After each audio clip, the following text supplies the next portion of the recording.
પ્રવૃત્તિઓ તો મધુબેન સંભાળે છે એટલે કઈ કહેવું જ ના પડે. અમને ખૂબ જ સારી કારણ કે હું રહ્યો છું સાંસ્કૃતિક કાર્યક્રમના ઘણા પ્રોગ્રામો આવે છે મેં પણ એમાં રહ્યો છું કારણ કે મને થોડોક ભજન ગાવાનો પણ વધારે શોખ છે, મને સંગીતનો શોખ છે. મેં યુવક મહોત્સવમાં પણ સારો દેખાવ કર્યો છે અને તેમનું માર્ગદર્શન મને મેન્ટી સાહેબ મધુબેન અને આચાર્ય સાહેબ સુધી સાહેબ પૂરું પાડ્યું હતું. તેમજ અહીં રહી મને ખૂબ જ મજા આવે છે અને છેલ્લે જતા મને એક દુઃખ પણ થાય છે કે જે માધુર સંસ્થા જે આપણે અહીંયા 3 વર્ષ ભણ્યા છે તે યાદ આવશે. અને છેલ્લે હું એટલો મિત્રો કહીશ કે શ્રાવણ સાધકીને પ્રાર્થનામાં ખેતી સફાઈની કાંતરમાં ઉચ્ચ વિચારોના મંત્ર ભૂલાયના, ગાંધી વ્રતોનું મહત્વ ભૂલાયના, લોકનિકેતન તારું સૌંદર્ય ભૂલાયના, છાત્રી કાર્યક્રમનો સંબંધ નિરાણો, અનુબંધની ડાળીએ સમજનો માળો, રીત ભૂલાયના, શિવભાઈ નામે વ્યક્તિ ભૂલાયના, લોકનિકેતન તારું સૌંદર્ય ભૂલાયના, કૃષિ વિસ્તરણને શિક્ષણની જ્યોતિ, ઉત્સવને ખોળે અનુભવી કેળવણી લઈ પોતી, કુળ ભૂલાયના, મૂળ ભૂલાયના, દાદા દાદીનો પ્રેમ ભૂલાયના.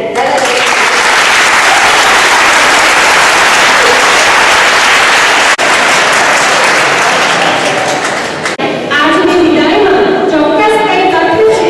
હૃદયના બંધનો આમ છોડી જશો કેમ ચાલશે? હૃદયના બંધનો આમ છોડી જશો કેમ ચાલશે? તમારી યાદોને મૂકી જશો તોય અમને ભાવશે. ગુરુજન, વિદ્યાર્થી ભાઈઓ બહેનો તથા વાલા વિદ્યાર્થી ભાઈ બહેનો, વિદાય, આ વિદાય એક એવો શબ્દ છે જે કઠોરમાં કઠોર હોય એને પણ પીડાવી દેતો હોય છે. આપણે વિદાય લઈએ છીએ પણ વિદાય એટલા માટે લઈએ છીએ કે આપણે પ્રગતિના સોપાન પર જઈ રહ્યા છીએ, પ્રગતિના માર્ગો તરફ જઈ રહ્યા છીએ. પણ જે સંસ્થામાં આપણે રહીએ છીએ એ સંસ્થાનો નાતો આપણને કાયમ બંધાઈ રહેશે. આ સંસ્થામાં રહીને આપણે વિદ્યા સ્મરણ કાયમ યાદ રહેશે, કારણ કે આપણું જીવન ઘડતર આ સંસ્થામાં થયું છે, આ પરિવારમાં થયું છે. એક સૂત્રના તાંતણે બંધાયેલા છીએ આપણે સૌ. તો આ સંસ્થામાં કેમ ભૂલાય? આપણે સાથે રહેતા ફરતા અને આજે વિદાય રહ્યા છે એટલે કહે છું સમય જિંદગીનો ઓછો છે. ક્યો ખબર હતી વિદાય અણધારી છે? ક્યો ખબર હતી પેલું પાન કરીને કુંપળો તો ફૂટ્યા જ કરશે, પેલું પાન ખરીને કુંપળો તો ફૂટ્યા જ કરશે. સમય વિતરો જશે દોસ્તો, પણ યાદ તમારી કાયમ રહેશે. અહીંયા વિતાનો યાદ અમે કાયમ રહેશે. સૌપ્રથમ હું તો ફક્ત 11 અહીં આવ્યો છું, 2 વર્ષ અહીં રહ્યો છું.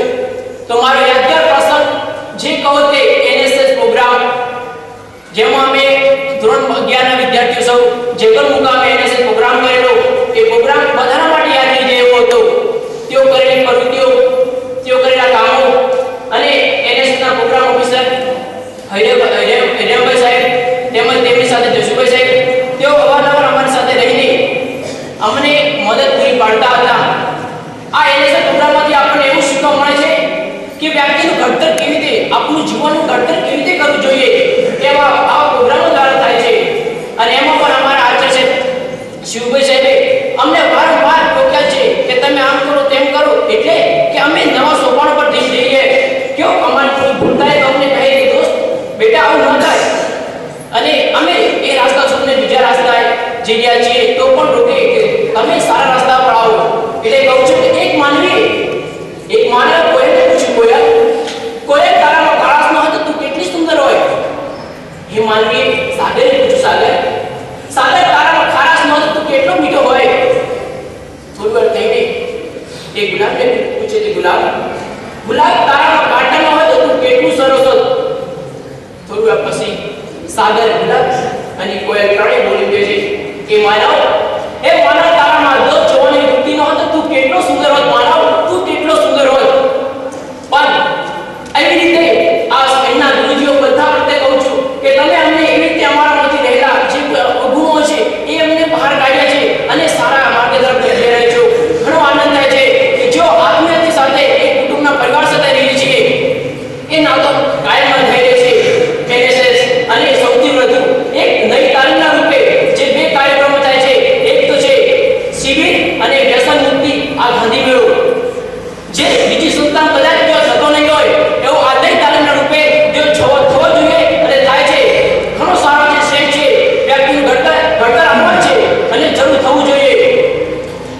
સંકલ્પના લીધે એક પ્રદેશ બનાસકાંઠા જિલ્લાના દરેક તાલુકામાં દરેક ગામમાં એક એકના પરિવાર સાથે કેવો નાતો રાખવું જોઈએ, એની સાથે રહીને એના વ્યસન કેવી રીતે છોડવા જોઈએ, આવી તાકાત છે દાદામાં. અને આપણને કઈ બતાવી છે, આપણે એક એકના ઘર સાથે સંબંધ બાંધ્યો છે અને આવા વ્યસનો છોડ્યા છે. ધન્ય છે આવા પ્રોગ્રામોને છે. આઈ પ્રાઉડ ટુ, મને પણ ગર્વ થાય છે. કારણ કે જો જિંદગી કેવી રીતે વીતેલી હોય એ આવા સંસ્થામાં રહીને ખબર પડે.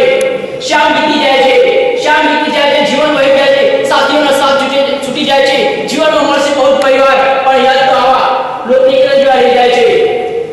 દોસ્તો, અહીંના પ્રોગ્રામો NSS, NCC, CB, હાલની મોડો, સમૂહ પ્રાર્થના, શું વાત કેવી, કદી શરૂઆત કરું, શું નથી બાકી રહ્યો કે વ્યક્તિનું જીવન ઘડતર કેવી રીતે કરવું. આવું બધું આપણને શીખવા મળે છે. આપણા હૃદયમાં, આપણા હૈયામાં, એક એક રોહીના રક્તમાં, એક એક રોહીના કણકણમાં આપણને કાયમ વસી રહી છે અને કાયમ માટે યાદ આવી જાય છે.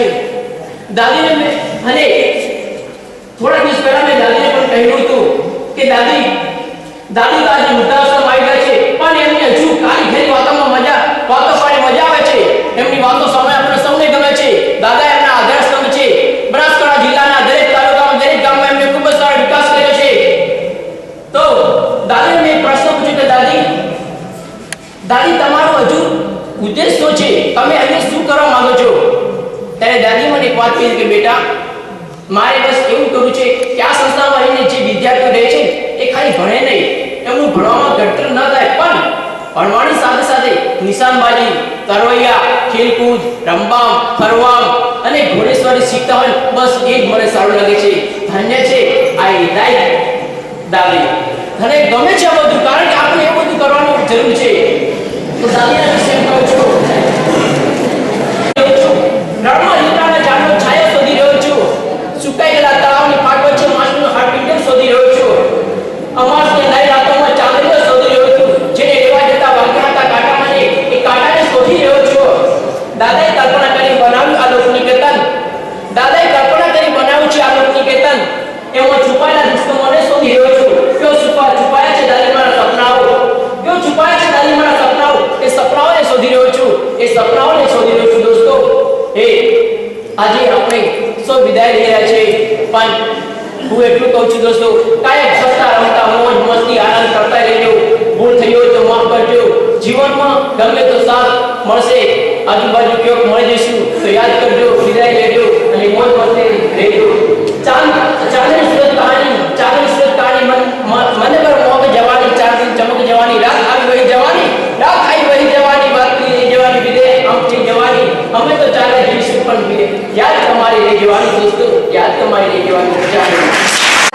વિદાય લેનારા ભાઈ બહેનો અને વિદાય આપનારા ભાઈ બહેનો, વિદાય શબ્દ બોલવો ઘણો સહેલો છે, પણ વિદાય લેવી એટલી જ મુશ્કેલ છે.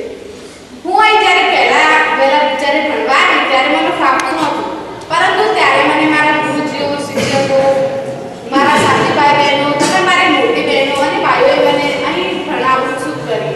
ત્યારે હું અહીં ભણી અને આજે જે મારો આટલો વિકાસ થયો છે તે ખરેખર આ સંસ્થાને જ આભારી છે. હું એવું માનું છું, કદાચ હું બીજી શાળામાં હોત તો હું અહીંયા જે અત્યારે સ્ટેજ ઉપર ઊભી થઈને બોલવાની શક્તિ ધરાવું છું તે શક્તિ તો એકદમ અજાણી. બીજી શાળાઓમાં તો ફક્ત 10:30 થી 5:30 સુધી શિક્ષકો અને વિદ્યાર્થીઓ સાથે રહી, બાકી શિક્ષકો એમના ઘરે હોય અને વિદ્યાર્થીઓ એમના ઘરે હોય. આ પુસ્તકે જ્ઞાનથી ફક્ત વિદ્યાર્થીઓનો કશું વિકાસ થતો નથી. હું અહીંથી જ્યારે જઈશ ત્યારે આ સંસ્થાને હું મારા ગામમાં, કુટુંબમાં, દેશમાં અને સમાજમાં મહત્વનું સ્થાન અપાવીશ. જ્યારે પણ આ સંસ્થાની મારી જરૂર પડશે ત્યારે હું